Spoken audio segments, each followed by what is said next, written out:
E aí pessoal, sou o professor Rafael Calvi. Na aula de hoje nós vamos falar rápido sobre função afim, né? Vamos fazer um pequeno resumo aí para a gente poder entender um pouco sobre função afim.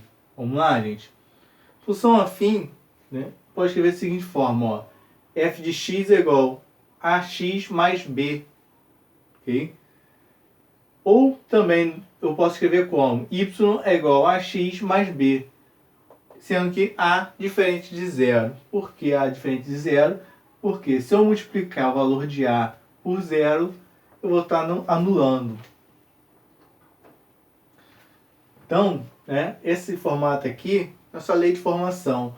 Por exemplo, posso ter f de x é igual a 2x mais 4 e eu achar os valores aqui. Então, eu posso achar aqui, né, se x for 1, então eu vou ter f de 1, certo? Então no lugar do x eu coloco 1. Então 2 vezes 1 mais 4. 2 vezes 1, 2, mais 4, 6. Então eu acho o valor de 6. Se x for, então 3, por exemplo. Então no lugar do x, né? Então quero achar o f de 3. Então eu vou ter 2 vezes 3 mais 4, 2 vezes 3, 6, mais 4, 10. Então, nessa função aqui, 2x mais 4, então eu quero achar f de 1, então no lugar do x eu substituo por 1, resolvo e acho o valor. Se quero achar f de 3, 2 vezes 3, 6, mais 4, 10. Então f de 3 é igual a 10. Ok? Ou eu poderia também dizer que, né, o f de x é o valor de y. Vamos lá. O f de x, né, tem que ver o seguinte. O a tem que ser diferente de zero, porque se o a for zero, anula o x, certo? Que 0 vezes qualquer valor dá zero. E o a, ele é chamado de coeficiente de x. Tá? Então, o a é o coeficiente de x. E o b é o termo constante, ou também chama de termo independente. Então, coeficiente de x e o termo independente. Normalmente a gente fala assim. Ok?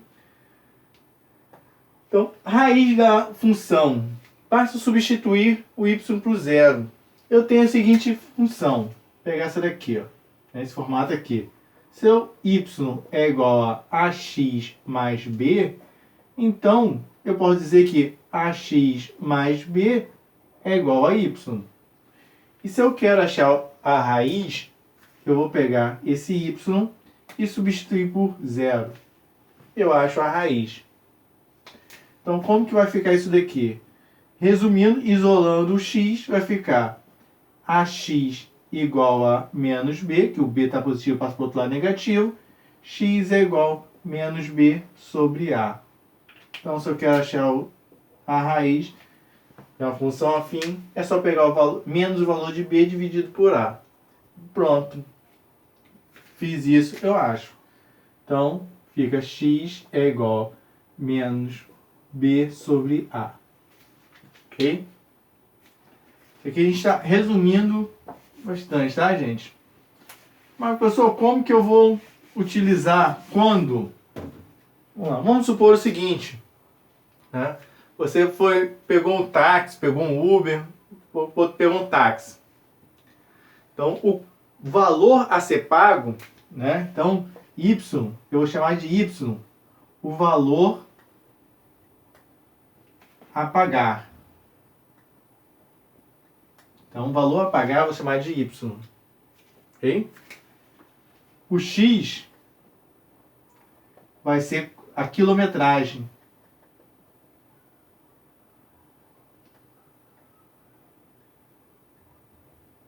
Quilometragem. Então, quantos quilômetros rodado? Vou botar quilômetros rodado. Melhor. Quilômetros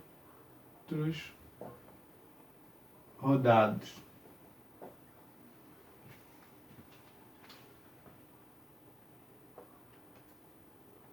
O A vai ser a tarifa. Tarifa. Ou seja, quanto que eu vou pagar por cada quilômetro. E o B vai ser o quê? A bandeira. O que isso significa bandeira? Acontece, gente, quando a gente pega um táxi, tem uma taxa mínima, né? Você vai pagar uma taxa mínima, vai pagar um valor e mais uma taxa de acordo com os quilômetros rodados. Então, uma taxa variável. Vai ter uma taxa fixa mais uma taxa variável. A taxa fixa é a bandeirada, né? Então, eu peguei o táxi. Vamos supor que nosso táxi ele tem o seguinte... Apagar isso aqui que a gente já sabe os nomes, né? Vamos supor o seguinte. O táxi que a gente pegou, ele cobra R$1,20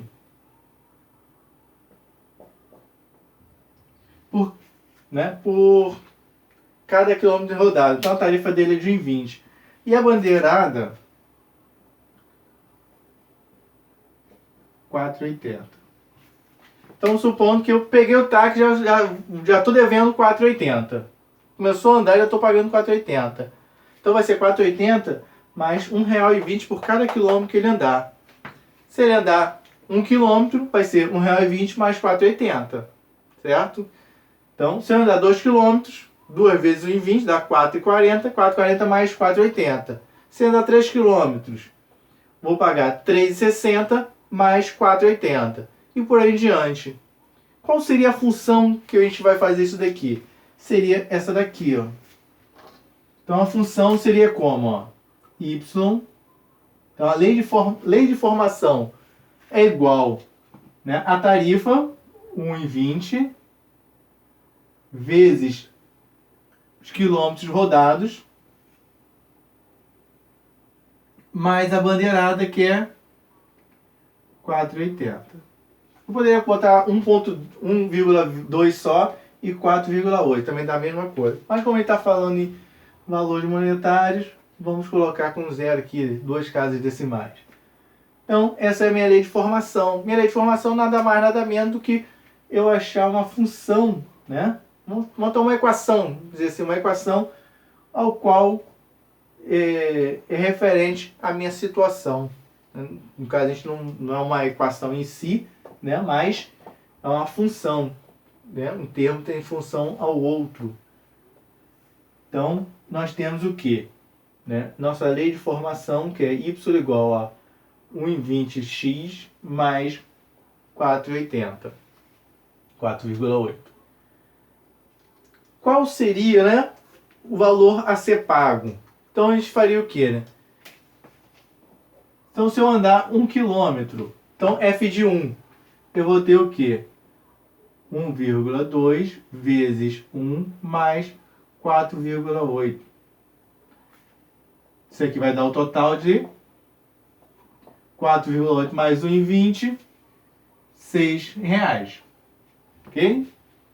Se ele andou 10 km, f de 10 vai ser igual, vou botar com vírgula, 2 casas decimais, vezes 10 mais 4,80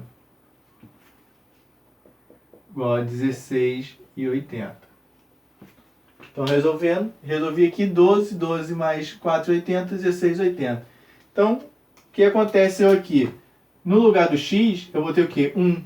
Então, aqui no lugar do x, substituir por 1. No lugar do x aqui, em vez de ser fx, vou ter f10. No lugar do x, vou ter 10. Então, aqui no lugar do x, eu boto 10. Então, é só substituir. Eu vou substituindo e vou achando. Tá? Isso aqui é uma das situações. A gente tem infinitas situações diferentes. Infinitos casos, infinitas, tá? Então, nós vamos ter aí uma infinidade aí de modos de a gente apresentar nossa função. E cada função a gente vai ter uma lei de formação para ela. Então, o que a gente tem que fazer é tirar da linguagem matemática, passar de linguagem comum, passar para a linguagem matemática. E quando eu quero calcular, é só substituir. Um dos métodos também que a gente pode fazer para substituir é montar uma tabela. Como que ficaria essa nossa tabela, gente?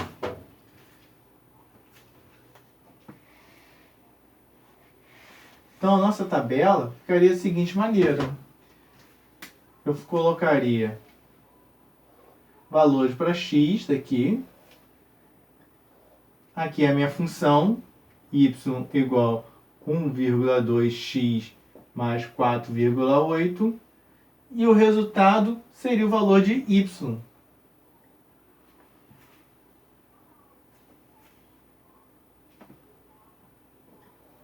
E se eu quisesse, né? No caso aqui, o resultado eu poderia fazer o seguinte.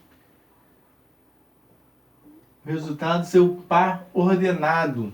Então, x, y. E colocar isso no plano cartesiano.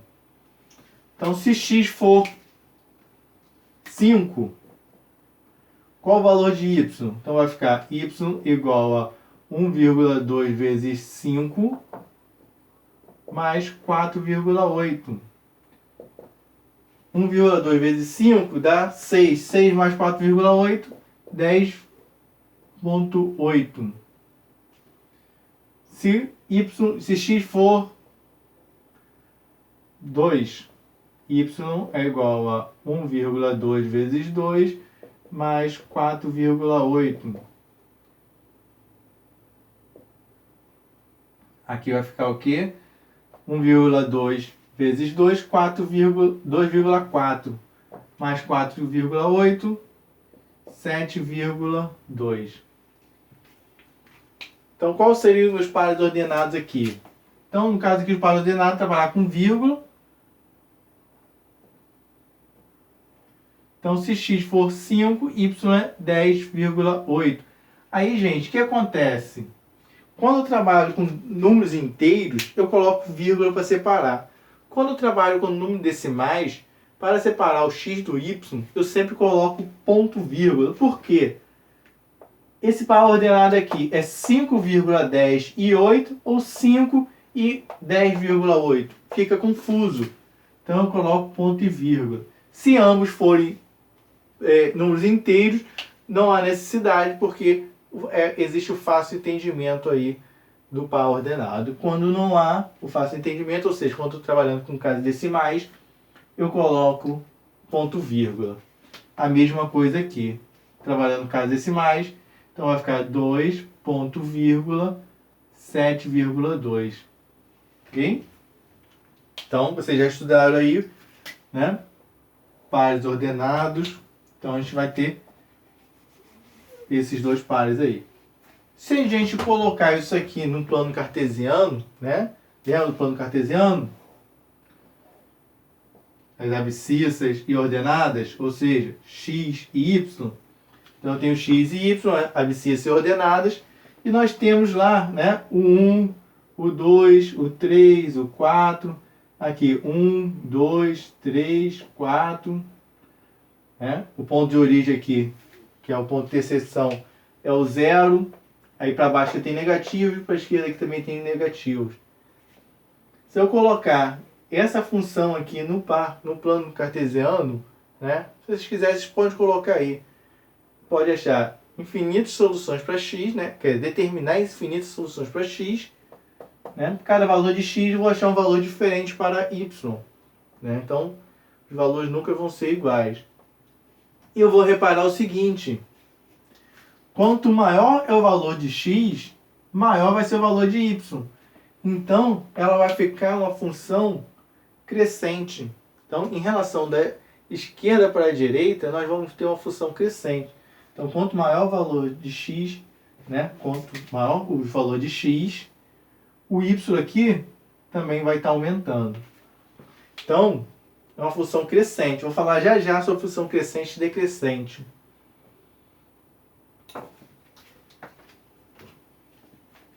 E quando eu quero achar, né, o zero da função, seria o quê? Qual é o ponto exato que a reta passa em cima do eixo x, ou seja, passa em cima da abscissa. Bom, não é o nosso caso aqui, tá? Aqui a gente só quer saber, né? Achar a lei de formação, determinar valores, achar, né, os valores de y em relação ao x. Ok? Mas vamos lá. Zero da função seria o quê? Se eu tenho um gráfico, tenho um gráfico plano cartesiano, x e y. Tá? No caso da zero da função, não interessa muito o valor de y. Quero saber qual o valor, né, que vai passar em cima da reta x. Então eu faço o quê? Só fazer essa continha aqui. Menos b sobre a. Eu vou saber qual ponto aqui em x que vai passar. Isso é o nosso gráfico. Ok? O valor, né, o valor de aonde vai passar em y vai ser bem fácil. É exatamente o mesmo valor de b. Tá? Então o valor de b é onde o gráfico vai passar. Então se vocês já fizeram aí na atividade de vocês aí, que eu vi com alguns aí que já, né, trabalharam isso daí, vocês vão ver o seguinte: o gráfico ele vai passar exatamente no ponto y, exatamente no valor de b. E no valor de x, eu vou achar através desse cálculo aqui, menos b sobre a. Ou seja, seria o quê? Pegar a função, né, ax mais b e igualar a zero. É a mesma coisa. Ok? Vai ser isso daí. E para saber se ela é crescente ou decrescente, ou seja, se a função da esquerda para a direita ela vai crescer ou ela vai descer. Como que vai ficar esse gráfico? Ele vai ficar crescente ou decrescente? Como que eu vou saber? Sem fazer cálculo nenhum, é muito fácil saber se a função é crescente ou decrescente através do valor de a. Então, se o a for positivo, ou seja, ele for maior do que zero, a função sempre vai ser crescente. No último exemplo, o a era positivo, correto? Que era 1,2. 1,2 é um número positivo. Então, ele ficaria crescente. Ou seja, quanto mais quilômetros a pessoa rodar com o táxi, mais ela vai pagar. Então, ela ficaria crescente. E existem as funções decrescentes. Quando que as funções são decrescentes? Quando o a é negativo. Então, quando eu tiver aqui, menos ax mais b. Então, por exemplo, se eu tivesse aqui uma função dessa maneira aqui, menos 2x mais 10. Se eu tivesse uma função dessa maneira, menos 2x, então se eu for determinando valores para x, eu vou verificar que os pares ordenados que eu vou achando aqui, ele vai ser uma função decrescente. Bom? E outra coisa, assim como quando eu traço uma equação do segundo grau, né? Aqui na equação do primeiro grau, aqui no gráfico, eu preciso traçar só dois pontos, né? Dois pares ordenados. Na função aqui, afim, também. Se eu achei dois pontos no meu plano cartesiano, todos os outros pontos vão estar alinhados. Então, se eu achei aqui dois pontos, achei um ponto aqui e um ponto aqui, e tracei a reta, qualquer outro ponto vai estar aqui dentro, vai estar alinhado, tá? Jamais ele não vai estar alinhado. Na função afim, todos os pontos vão estar alinhados. Ou não, vão estar decrescentes ou vão estar crescentes. Tá bom, gente? Então, isso aí é um breve resumo aí do que a gente falou, tá ok? Do que vocês já viram aí anteriormente. E dúvidas a gente tá aí para tirar. Valeu, gente? Um abraço. Tchau.